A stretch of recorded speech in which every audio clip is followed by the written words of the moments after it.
Hello and welcome to the national debate. I'm Madhavdas GK. The language debate is intensifying in southern states once again, with Tamil Nadu Chief Minister even raising the issue of delimitation while targeting the centre.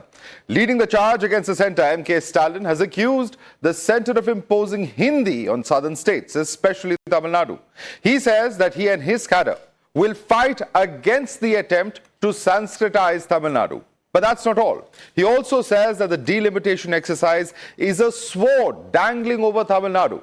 In a strongly worded letter to DMK cadre, he's also said that all South Indian states would suffer and the process would penalize the states that have managed population well and ensured development. Now, the centre soon countered this narrative, with Home Minister Amit Shah asserting that no South Indian state will face the brunt of the delimitation process. So is language and delimitation just being used as a political ploy to divide and pander to parochialism? Or is there more than what meets the eye?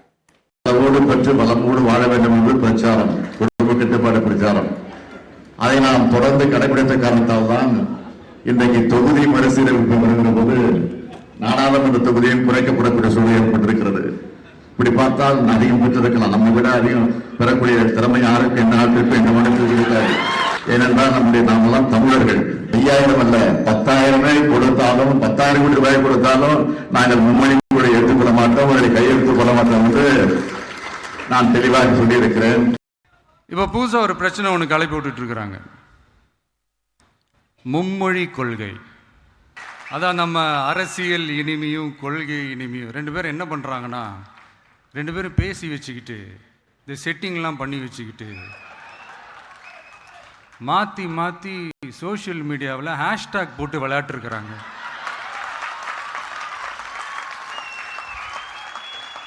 இங்கே என்ன நடந்துக்கிட்டு இருக்கு?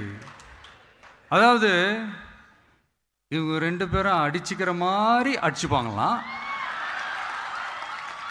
அதை நாங்கள் நம்பணுமா? மக்கள் நம்பணுமா? What bro? It's very wrong bro.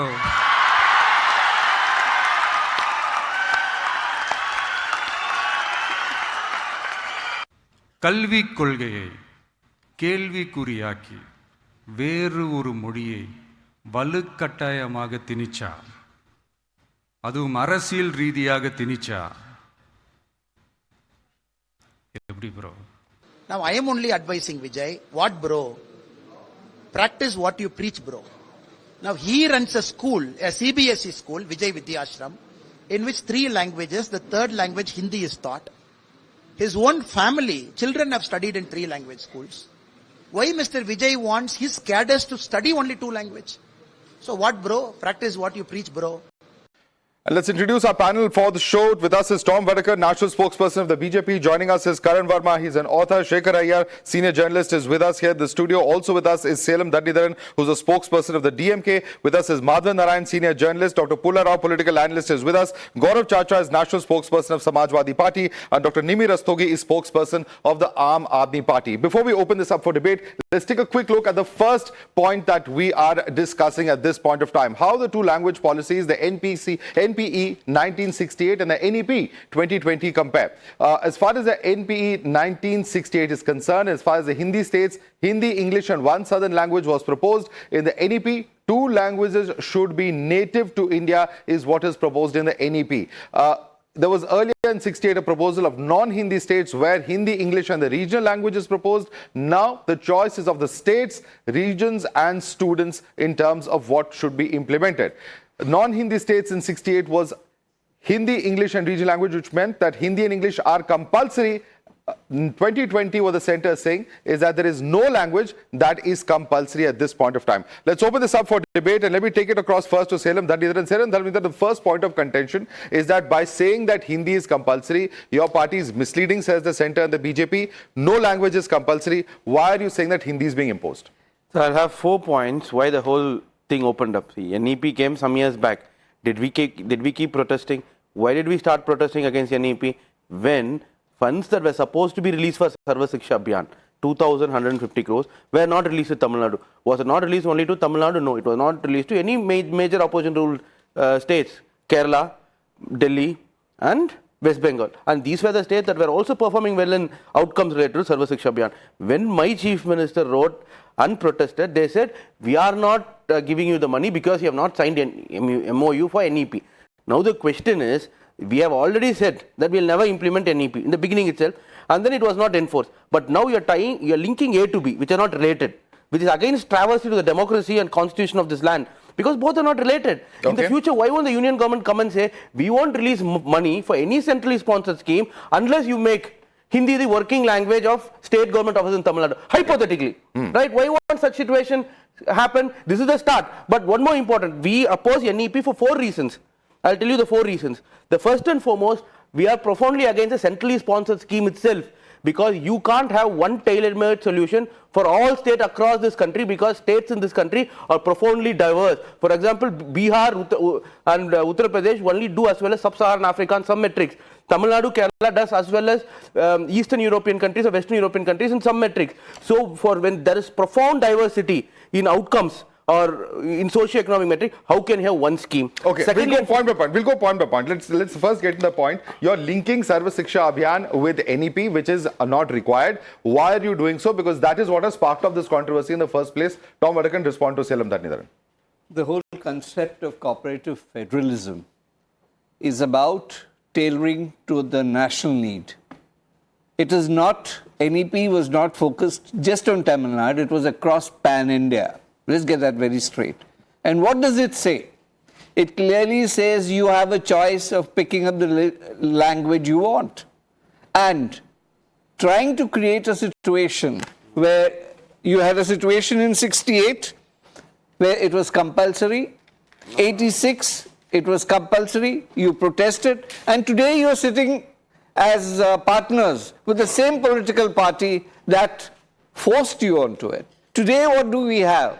We have a government led by our Honorable Prime Minister who says that historical, cultural languages needs to be promoted. He took it to the UN. Have you heard of any Prime Minister promoting Tamil language the way he did? And unfortunately, what do? They have 40 schools running under the CBSE syllabi. And who's running it? Interestingly, part of the DMK functionary, political leaders, and even relatives of the Chief Minister. Right. I'm not going into specifics on this, but let me also add to this. This whole business of Hindi was started in 1918 by Mahatma Gandhi. Dakshina Bharat Hindi Prachar Sabha. Are they also saying that they're against Mahatma Gandhi? Okay. Let me go point by point. Selam Dhanidharan, one of the points being heard, you heard Annamalai also just now, he says that several of those individuals who are seen there blackening those signboards, some of their relatives are also studying where the 3-language formula is there. So the point that they are pointing out, that the BJP is also pointing out, is there's hypocrisy on part of DMK as far as the implementation on ground is concerned. Before that, I'll rebut him. See, I spoke about Sarva Shiksha Abhiyan, which was started in 2001 for outcomes. For inclusivity in education, for access to girls in education, Dalits, OBC, etc. So that has nothing to do with NEP. He's confusing that. In that outcomes, Tamil Nadu does the best, one of the best, maybe after Kerala. So why are he not releasing funds? So that is the question for which the answer was not given. Second question is, this is a long debate that's happening. In Tamil Nadu, DMK doesn't allow Hindi to teach. As a party, Dravidian parties, both DMK and DMK has never said don't learn Hindi. Don't impose Hindi is what we are saying. Even when I went, sir, let me speak. Even when I went to school, Hindi was offered as an optional language and maybe French. People can choose what I chose Tamil, right? 2-language policy, you can choose any language, right? This is the policy. See, any political so 3 languages also you can choose. And like come here, any political party will reflect the society. So many people own schools. There are a lot of BJP politicians who own schools, a lot of ADMK politicians, a lot of NTK politicians, because we need a lot of private schools. That's why. So how do you say that DMK politician only own the school? Annamalai relative own schools. I can have proof for it. Okay. Right? Correction. The central government has passed on the first installment to Tamil Nadu. That's factually incorrect. So first installment is already gone. Of Sarva Shiksha Abhiyan? Yes. Okay. Let me bring another panelist. So Madhav Narayan, the bigger question over here is this, that when it comes to this policy, the centre says that we have a standardized policy. We are not imposing Hindi. It is 2 Indian languages and another language that can be taught. So the choice is up to the students, the state board concerned, as to how they want to implement it. Where is the question of Hindi imposition that's being brought in? They are saying saying that this is being brought in for political reasons. Your response? I think the first thing to remember is that as your clip showed actor Vijay, who's turning into politics, saying the BJP and the DMK are paying hashtag, because Bihar elections are due in a few months, and then Tamil Nadu elections follow after that. The question before is, are politicians using on both sides to whip up sentiments? Because Hindi sentiment helps Bihar, Tamil sentiments help Tamil Nadu. But I think the key point to remember is that Hindi imposition was the plank on which DMK came to power in the 1960s. People have died fighting against Hindi. So they have to honor the martyrs, because the way I put it is, the BJP, the DMK looks at Hindi the way the BJP looked at the Babri Masjid structure in Ayodhya.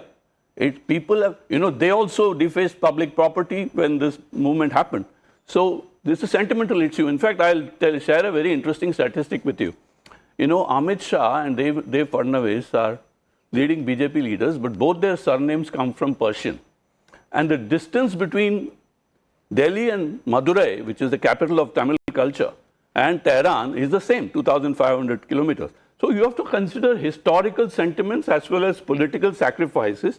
So I often like to joke that the person from Madurai looks at Delhi the way the BJP Yogi Adityanath looks at Mughals. Yogi Adityanath was speaking against Urdu. No, but that's the point. In fact, I'm humorously arguing that Tamil Nadu should adopt the three-language policy, and the third language should be Urdu. Third language should be Urdu. Okay. But in any case, Karan Verma, the larger question is this. For the DMK, the point being made here by Madhav Narayan is that this is an ideological issue. And once again, what they are going to say is that we have not stoked this fire. It is the centers doing by linking SSA, that is Sarv Shiksha Abhiyan, with a policy such as NEP, which was not required in the first place. So first of all, if what the gentleman just said, if they are looking at Hindi as somebody looked at it in the form of Babri Masjid, they need to change their perspective.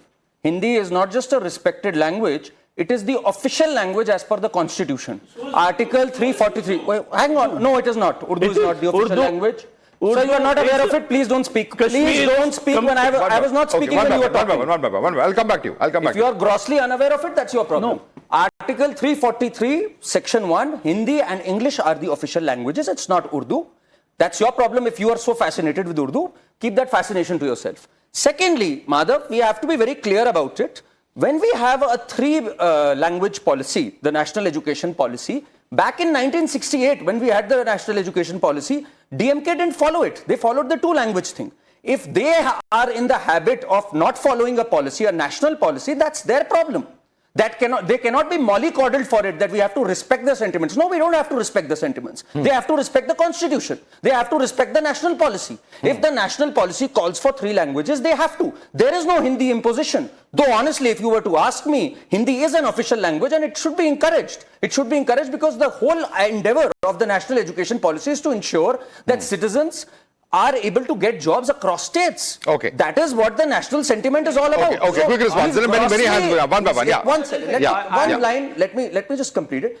If there is a Sarva Shiksha, though, as Tom Bhadakar... It's actually Samagra Shiksha scheme. I stand corrected. Yeah. Samagra Shiksha. If the first installment has gone fair enough, honestly, the installment should not go if they are not following the national education policy. We have to be stern. There has to be a rule of law. Okay. How can you not follow the law and then say the constitution is in danger? You know the system, when there's something under the concurrent list, it is the central law that will prevail. That's our constitutional, that's our federal system. Let me get the facts right. Yeah. Urdu is the official language of Kashmir, and which is an integral part. Not of India. Well, Kashmir is an integral part of India. Don't confuse the issues. No, they are not. I am talking about the official language of India. India is a union of states. Official language of India is Hindi and English. You must know that. Article 343. Yeah, in that case, we need to talk whether whether Hindi alone should be the official language of India. That's a separate debate. That's a separate debate. Let's get into that. But let me bring in fact, Dr. Pullara. Dr. Pullara, I'm just reading out a statement of MK Stalin. He says, "My dear sisters and brothers from other states, ever wondered how many Indian languages Hindi has swallowed?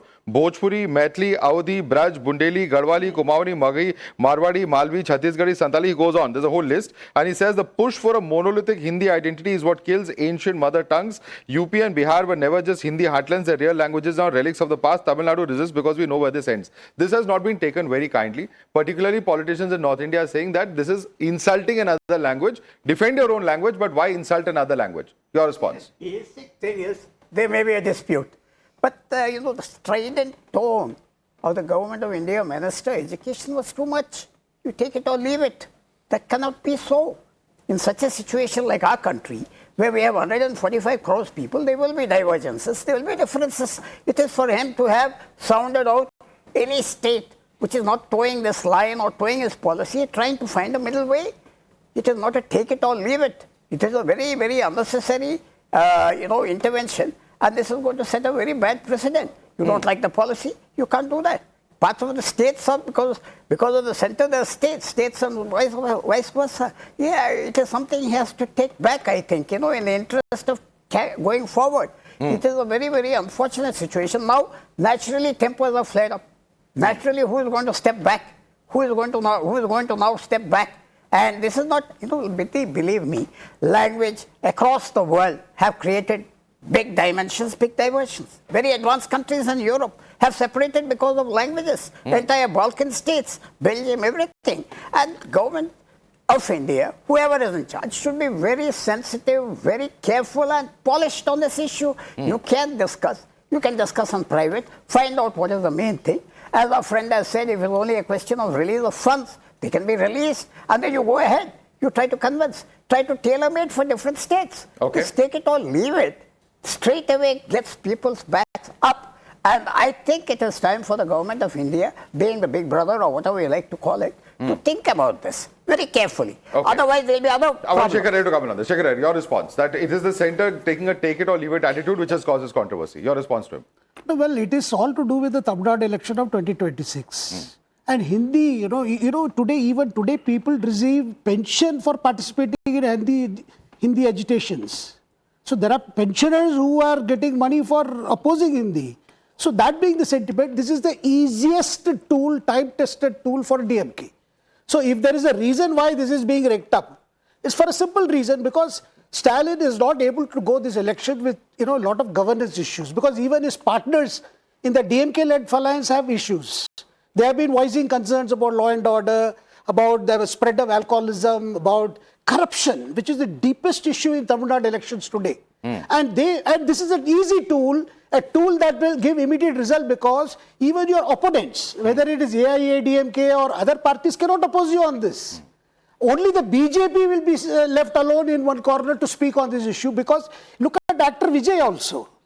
He is trying to make it out it's some kind of a friendly bout between BJP, and it's pure politics, Madhav, nothing else, because number of people learning Hindi through other means, in Tamil Nadu, be through Dakshina Prachar Sabha, it has been increasing. More and more people want to learn Hindi. Now, this is all about providing, they are not saying learn Hindi, but the whole problem this time is the DMK feels with their whole plan to put Udayanithi Stalin as deputy CM, which is being opposed even within the party. This is one convenient issue which can push aside everything. It's purely political and nothing else. Yeah, and Chelam Dhanendra, it's very convenient. Here you have, some Hindi posters that have been put up in the Erode campaign in 30th January 2025. There is an ad that you have put out in a national newspaper in Hindi, so it's very convenient. So when the DMK feels like they use Hindi, when they don't feel like, they oppose it. No. And here he says it's all for political reasons. No, Madhav, you got the issue wrong. DMK as a party has never been against any language, including Hindi. We are only against imposition of Hindi, forced that everyone should learn directly or indirectly. That is the problem. I will come. There is no governance issue in Tamil Nadu.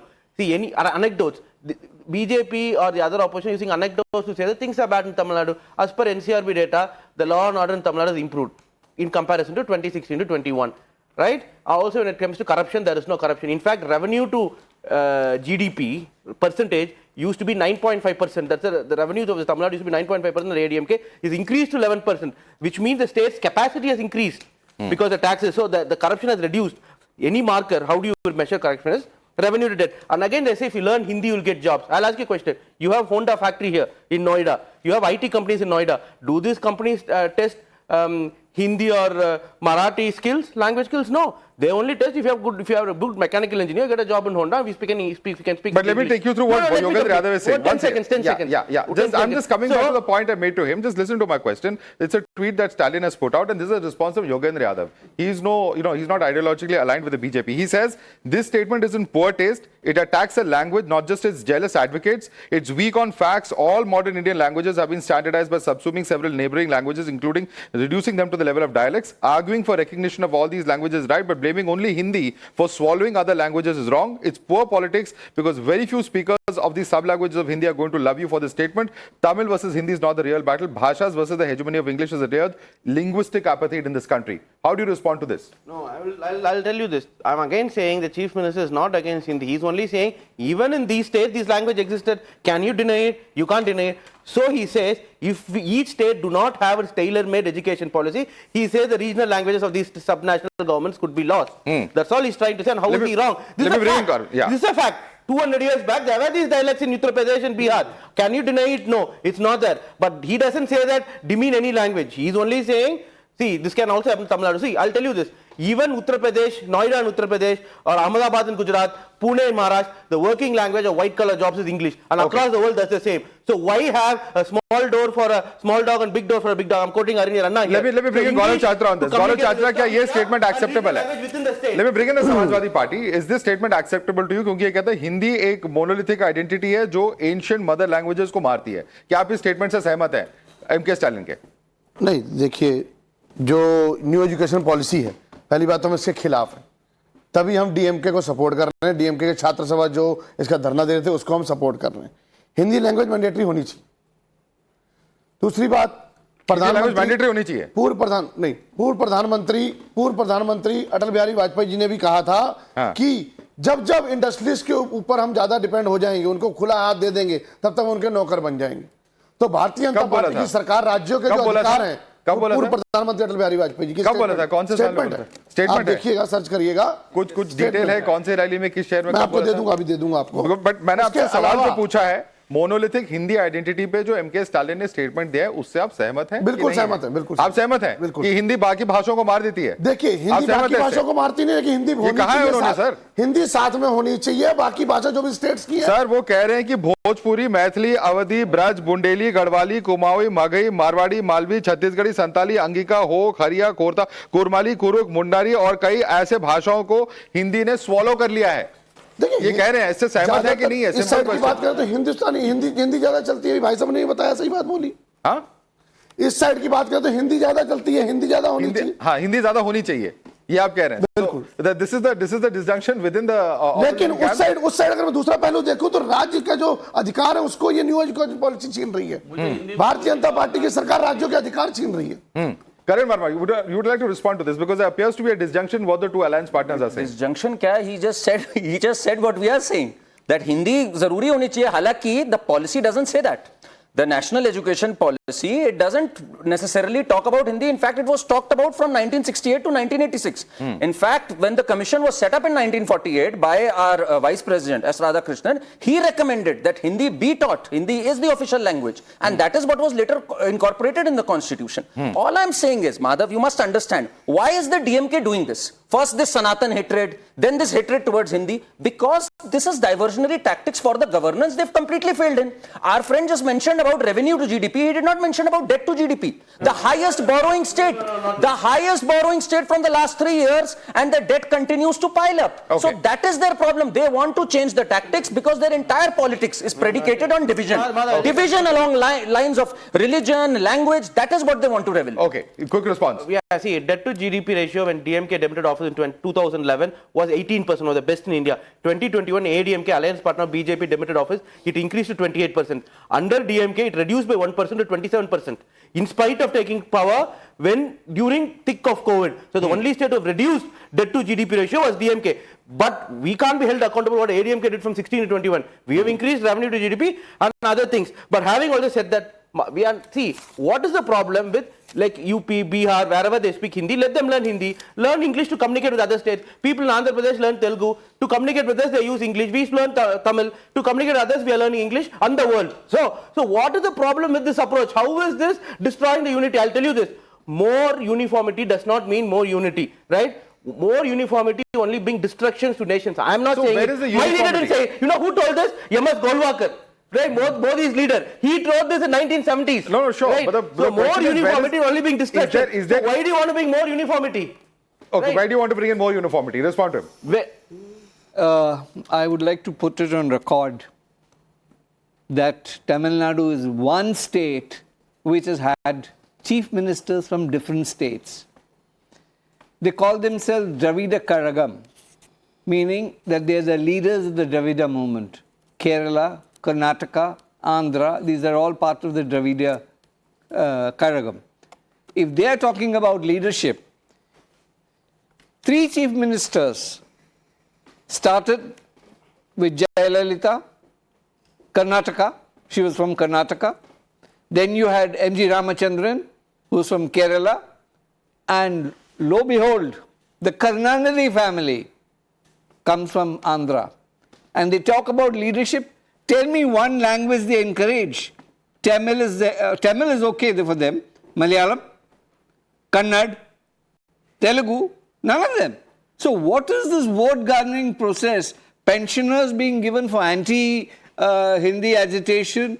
I mean, this logic is absolutely illogical. The logic that they're saying is Tamil should be there, and Tamil has been declared as a classical But every language state has of the India. right to promote its own language. That's what That the is argument would be. accepted. But the one argument- more Dravidian language would do no harm to them. I want Madhav Narayan to answer that. Madhav Narayan, the irony, he says, of several top leaders of the DMK itself and several other chief ministers coming from other states, yet language remains such a sensitive issue. Yeah. Is it nothing but politics that's being played out ahead in of the fact, elections? you should look at it positively. The fact that Tamil Nadu looks at Tamil as its own language, and anyone who honors it, whether it's M.G. Ramachandran from Kerala, whether it is Rajinikanth originally from Maharashtra, then via Karnataka coming into Tamil Nadu, essentially honors the Tamil language. So if you speak our language, then we honor you because this is what we defend. One argument. If Prime Minister Modi accepts and honors Tamil Nadu, why shouldn't he be accepted? The people and what should honor are the us, sir. people? People have acted as I mean, the people. point here is, if he says acceptance, Modi, he should be accepted. Let me just put things in context. See, RSS and BJP have their origin where there is a writer called Bhartiyendu Harishchandra who gave the slogan Hindi, Hindu, Hindustan, which was eventually used by Lala Lajpat Rai also. So the DMK looks, and just like that, Dravida Nadu as a separate country was sought originally by Periyar. We have to take both these into consideration. So both the Dravida movement and the Hindutva movement look at each other with suspicion. One looks at the other as a potentially separatist one. The other looks at potentially hegemonic one. Because Hindi में कहते हैं ना ये हावी होने का सवाल है, थोपने का सवाल है. उसमें Mr. Vadakan talked about cooperative federalism. The question is whether the use of PM Shri funds and Sarva Shiksha Abhiyan funds is being used as coercive federalism for hegemonic purposes. Okay, but Mr. Pulara, one question that I still have, in one of his letters, Mr. M.K. Stalin, while addressing the party cadres, talks about how, people from Tamil Nadu going to Kashi or other places in North India have problems, there are no signboards, etc. But at the same time, there are DMK cadres who are blackening signboards which have multilingual, messages on them. This is a clear disjunction in the messaging that Mr. Stalin himself is giving out. Let me just come to one point. Mr. Vadakan has made a very good point. He said Prime Minister honors Tamil. Prime Minister should speak Tamil. He should learn Tamil. Then he would be accepted. He doesn't speak. He says, I like the language. He has said somewhere, I want to learn. This is what your panelists said. You have to like the language, except I said that. I didn't say that he has to be vocal in Tamil. I said he's honoring the language. He's made it the classical language. And he makes every attempt to speak in Tamil. It's not just about Tamil Nadu or other states or the southern states. Even in Punjab, you have made it mandatory to cook Punjabi as a mandatory subject in all schools across the state, regardless of the educational board affiliation. And they've asserted that education certificates will be considered null and void without Punjabi as the main subject. How is this any different from what's happening in Tamil Nadu? So we feel that since we are a relatively new player and we are feeling the heat of high-handedness of Bharatiya Janata Party, we feel that they are surreptitiously eroding into the religion identity and the cultural identity, and language is much more than a region. Punjabi is spoken by millions of people, and what they did, the prelude to this is that they very cleverly removed Punjabi as the main language from the CBSE board, from the board draft. So this is unacceptable. Punjabi, if the language is not spoken, if it is not practiced, it actually dies a natural death. So we believe that the cultural identity and the whole pride that Punjabis have in their language should be respected. And, it's BJP is my way or the highway. Why? I mean, why Hindi But there are only? several complications in this. If you do this across state boards, then what about the students who say come from outside? What about those who say not studied so far in Punjabi, halfway through their school education, etc.? There are several problems with this. Shekhar Iyer, would you like to respond to this? Because, in a sense, what's happening over here, while you may say that it's only southern states, it's also being replicated in other states. That's what it appears. In fact, Punjab is last to join in the line because you have similar policy in Maharashtra, you have similar policy in Karnataka, and the fact it is not being properly implemented. But my bigger question is, the language is being used as not an empowerment tool, but rather a limitation tool. Now, for instance, the compulsory learning of that language belonging to that state is largely to keep out, the non-speakers. That has been done, right from Kashmir to different states. That is not question. But see, if learning Hindi or any other third language is not a problem for a Malayali in Kerala, for a Kannadiga in Karnataka, or for a Telugu-speaking person in Telangana and Andhra Pradesh, why are you making such a big issue and trying to generate some kind of an animosity towards Hindi when Bollywood and other things are... And today, even in Tamil films, you have a lot of Hindi words coming. I mean, the infusion is very serious. And a huge movement of labor. Yeah, and a lot of political leaders are, using that. Yeah. So that is not a big issue. Yeah, I want to just correct her on one point, ma'am. I'm just one second. I want on the point she made on CBSE. Just 1 second, please, ma'am. The point you made on CBSE. CBSE has put out a clarification. In fact, they have refuted claims of removing Punjabi from the list of regional language subjects. They've confirmed that it will continue to be offered, and they've also said that that this is something that is not completely incorrect. The question that then arises that is your announcement just a political move to create panic? Not at all.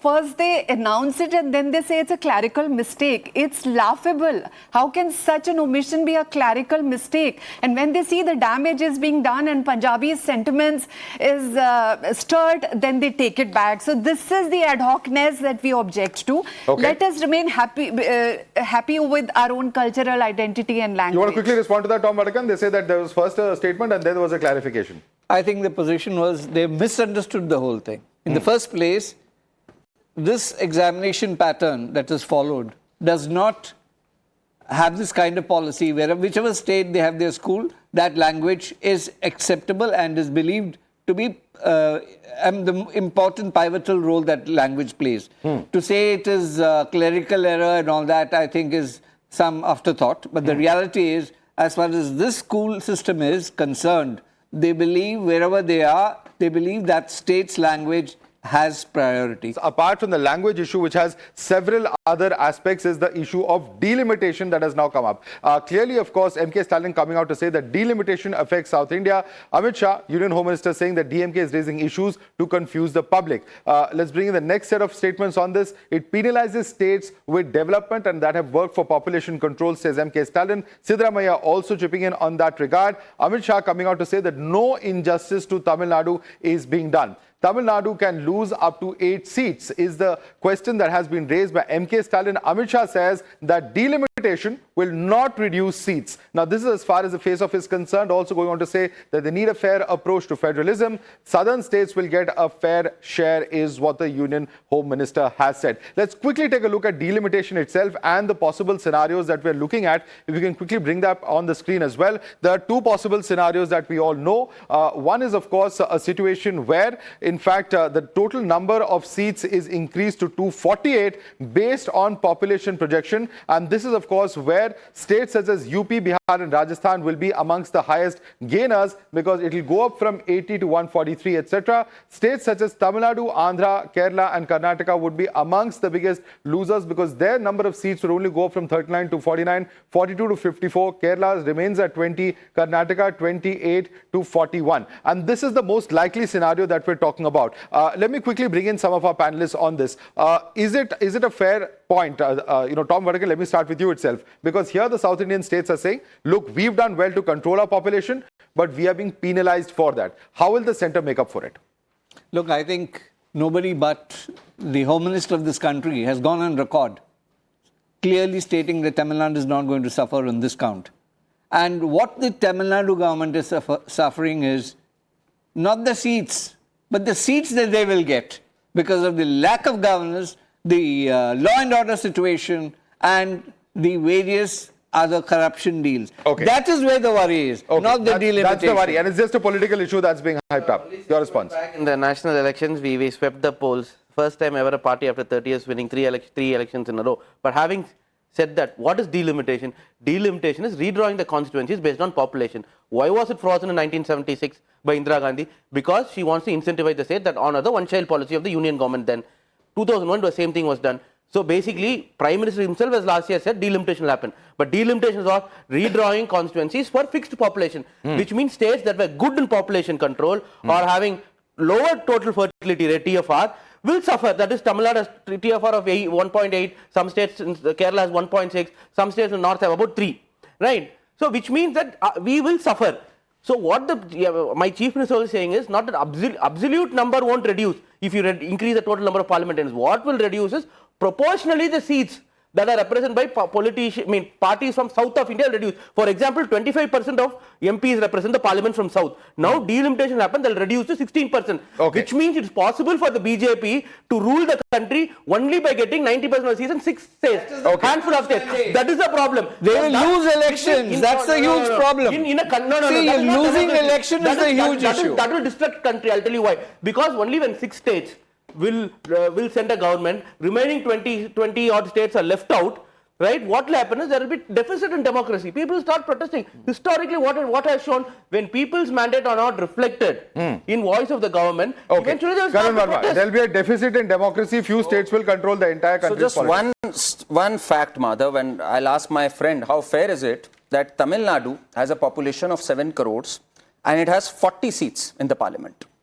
And Rajasthan, which has a population more than Tamil Nadu, almost 8 crores, almost comparable, it has only 25 seats. Or Uttar Pradesh, which has a population of 25 crores, has just 80 seats in proportion. So our friend here, what he wants is that it should be our way.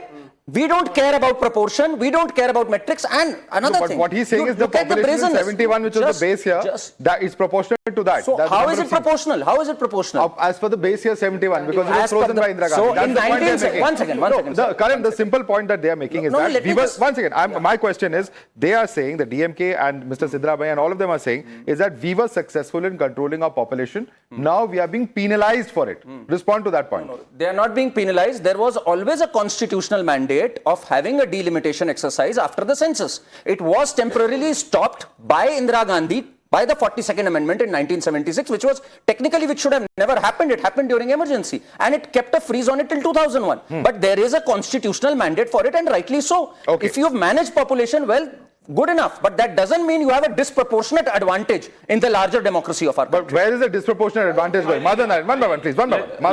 Let me put it in simple English. Delimitation has limitations.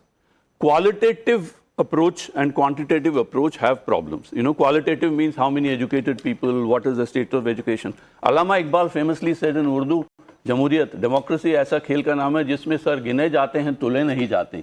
Heads are counted but not weighed in a democracy. But we are also a federal system. Cooperative federalism is the state of play. Therefore, we need to bring together the quantitative and qualitative elements. I'm speaking as a consensus person because I'm a Southern Indian brought up in the North like you, Madhav. We share not just the name, but it's important that we arrive at a consensus in which a simple head count. Sir ko gilna nahi, tolna bhi chahiye. Okay, but where does Samajwadi Party and other political parties? You want to come in on this, Nimi Rastogi, because they are saying it is injustice to southern states. Is that indeed the case? if the policies are made based on, the number of people, the demographic profile, female, male, caste, etc., then lot many policies would need to be routed and, revised. So no, but they say delimitation is mandated in the constitution. So it's not something that's being done only on the basis of regional or caste, gender identity. It's on the population of each state. That's the argument coming. That's what they say. Yeah. So what's the argument against that? Argument against that is that that should not be the sole deciding criteria, and something which is well established. Why stir it and open a Pandora's box? Because there is no simple way to do it. So Then something why that do is we have working a fine, this census? continues. That's the whole idea of a census, to understand. Why do we have a census? Frame our policies in accordance with that. We continue with it. We have to move from census to consensus. That's the point census I'm to making. Consensus okay Gaurav चाचा Samajwadi party की क्या position है वो कह रहे हैं कि delimitation अगर होती है तो सदर्न स्टेट्स के खिलाफ है लेकिन यूपी के सीट्स हम देख रहे हैं 80 से 100 से ज्यादा हो रहे हैं 120 के आसपास हो रहे हैं आप क्या मानते हैं कि ये पूरा अनफेयर अनजस्ट एक्सरसाइज है बिल्कुल बिल्कुल बिल्कुल ये एक बात बिल्कुल। भारतीय जनता पार्टी 80 के 80 सीटों का जीतने का वादा कर रही थी 37 सीटें हार गए 43 आपसे जीतनी है परिसमन क्या करोगे आप कितना बढ़ाओगे तो आप तो जब इलेक्शन आएगा तो आप 100 सीट जीतेंगे नहीं नहीं नहीं नहीं यूपी बहुत बड़ा स्टेट है नहीं हमारे लिए 80 सीटें सेट है हमारा काम सेट है हम 2027 भी जीत रहे हैं अच्छे से आप फिर विधायकी पे ले आओगे आप एमएलए पे जाके भी आप डिलिमिटेशन के खिलाफ बोल रहे हैं कि डिलिमिटेशन नहीं होना चाहिए परिसीमन नहीं होना चाहिए MP में भी ले आएंगे उसका क्या फायदा नहीं एक सेकंड आप क्या चाहते हैं एग्जैक्ट पोजीशन बताइए आप डिलिमिटेशन के खिलाफ है आप क्यों उसके साथ हैं नहीं खिलाफ है हम आप खिलाफ हैं ओके खिलाफ क्या कारण है कारण ये है कि जितनी ज्यादा ये परिसीमन अगर कर देंगे सीटें बढ़ जाएंगी उसमें पॉपुलेशन के हिसाब से परिसीमन सीटें बढ़ने के हिसाब से चुनाव में बहुत दिक्कतें आएंगी आगे जाके फिर आप एक देश एक चुनाव पे भी ले बहुत कुछ जो बीजेपी का एजेंडा है जो मैनिफेस्टो की राजनीति ये आपके पार्टी का औपचारिक स्टैंड है ये एक सेकंड आप पार्टी के प्रवक्ता हैं ये आपके पार्टी का औपचारिक स्टैंड है ऑफिशियल स्टैंड है ये क्या जो आप अभी कह रहे हैं डिलिमिटेशन को लेके जी जी जी जी ये है ऑफिशियल स्टैंड है बिल्कुल alright very interesting official stand या Shekhar Iyer I think, Madhav, we will have to understand. You see, this delimitation is not an exercise per se. This is about deciding what each member of parliament or each member of the legislative assembly will represent. It's the size of the population in terms of his or her ability to reach out to the people, and that is why this is being. And the constitutional amendment that says that you have to have a delimitation on the basis of a census. So census is important. Why are we assuming right now that these whole numbers are going to go up on the basis of some population projection? So the first thing is census. Now everybody expects the census to be rolled out from say in beginning of January 2026, and it will take a year or more to collect those figures. Then there will be a delimitation commission. Yeah. And then there is already a talk of a formula that will reward the states for the population control and take into other social economic factors. This is well known exercise which is done. Last time we had a delimitation without increasing the number.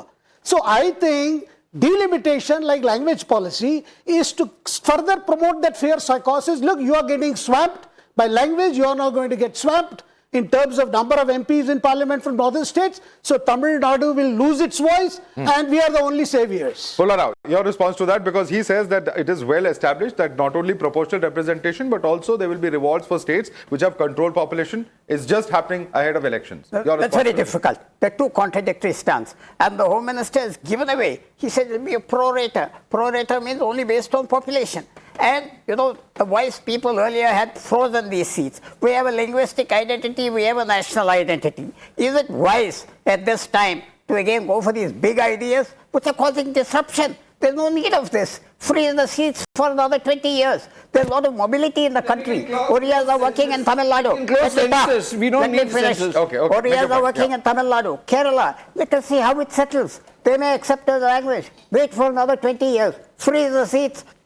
Don't get into these debates. Okay. Freeze the seats. Okay. Is that possible? Is that practical? Yeah. Quickly, we're out of time. State from which you come, Kerala, your parents come, they had a school, state level school topper who's actually the daughter of a Bihari worker. So we should encourage linguistic migration based on you know, where you adapt the language. Precisely what our argument is all about. That's what the NEP is talking about. That's what the NEP is That's the talking about. idea of all right, national all right. education Let's leave it there. Completely out of time, gentlemen and ladies. Tom Vadakan, Shekhar Iyer, Karan Verma, Selam Dhandidaran, Madhav Narayan, Dr. Pula Rao, Gaurav Chacha, Dr. Nimi Rastogi. Thank you so much for joining us on this edition of the National Debate.